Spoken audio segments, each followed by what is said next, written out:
ആ പാസേ ഞാനൊരു കല്യാണം ഉണ്ടായിരുന്നു. അത് കഴിഞ്ഞ് നിൽക്കാണ്ട് അവിടെ കിടക്കുക. നിങ്ങൾ എന്തിനാ കാക്ക എന്നോട് വരാൻ പറഞ്ഞു? എന്നോട് ഞാൻ എന്ന് വരാൻ പറഞ്ഞിക്കണു. ഒന്ന് ഫോൺ വിളിച്ചാൽ എനിക്ക് എടുക്കാൻ ഒഴിവില്ല, വർത്താനം പറയാൻ നേരമില്ല. ഞാൻ വരാൻ പറഞ്ഞാലോ അത്രയും ഒഴിവില്ല എനിക്ക്. കാക്ക കൂട്ടിയിരിക്കാനായ 2 പേരന്റെ അർജന്റ് പണി ഉണ്ടായിരുന്നു. അപ്പൊ അത് തീർന്നിട്ടുണ്ടായിരുന്നില്ല. രാത്രിയൊക്കെ പോയി എടുത്തുകൊണ്ടൊക്കെയാണ് തീർത്തതാണ്. അതാ ഞാൻ വരാൻ വൈകിയത്. ഇനിയിപ്പോ ബഗ്ഗി വന്നു വെച്ചിട്ട് ഒരു കുഴപ്പമില്ല. കജണ്ടൊക്കെ കഴിഞ്ഞില്ലേ? നെജിട്ടോ കുട്ടിയേലി വാരി പറഞ്ഞ അവസ്ഥയിലപ്പോ എന്തൊക്കെ കാക്കങ്ങൾ ഈ പറയണ്ട്? എനിക്കൊന്നും മനസ്സിലാവണില്ലല്ലോ. എനിക്ക് ഇനി ഒന്നും മനസ്സിലാവില്ല.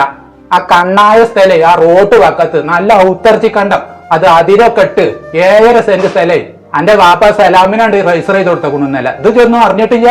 അതാപ്പൊ നിങ്ങൾ ഈ പറയേണ്ടത്. അതൊക്കെ ഞാൻ അറിഞ്ഞേക്കണു. അതിപ്പോ ഓനൊരു പേരുണ്ടാക്കാൻ അപ്പൊ കൊടുത്തല്ലോ കാക്ക. ആ അപ്പൊ ഇജ്ജു എന്റെ തള്ളി ഇത് അറിയാത്ത കേടൊന്നുമല്ല, പൊട്ടം കളിച്ച് നടക്കുകയല്ലേ.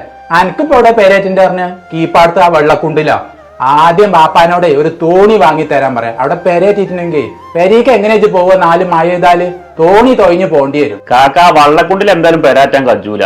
അവിടെ കുറച്ച് മണ്ണ കെട്ടുകാണ്ട് പൊന്തിച്ചിട്ട് പിന്നെ തറപ്പണി തുടങ്ങണം എന്നാണ് ഞാൻ വിചാരിച്ചിട്ടത്.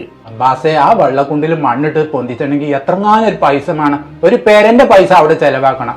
ഇവിടെ ഇപ്പൊ അതൊന്നും വേണ്ട. തറപ്പണിയാണ് തുടങ്ങി, പെരപ്പണിയാണ് തുടങ്ങാം. ഒരു കുഴപ്പമില്ല ഇവിടെ. ഈ സ്ഥലത്തിന്റെ കാര്യം കാക്ക ഇങ്ങനെ പറയണ്ട. അത് ഇപ്പാന്റെ അടുത്ത് തന്നെ സലാമിനൊരു പെരമാണെന്നാണ് കണ്ട് ഇപ്പൊ അവിടെ സ്ഥലം കൊടുത്തതാണ്.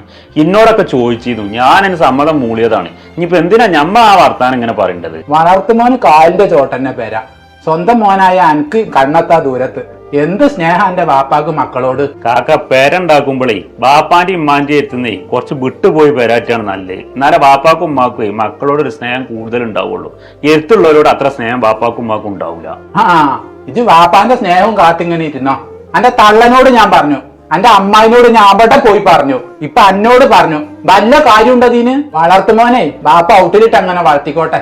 മാനും പറയാനുള്ളതൊക്കെ പറഞ്ഞു. പക്ഷെ ഞാൻ പറഞ്ഞ അതൊക്കെ ഒരു പുല്ലുവിലയാണ്. ഇതിനൊക്കെ നിങ്ങൾ ഖേദിച്ചേണ്ടി വരും. മാനുമാണ് ഈ പറയേണ്ടത്.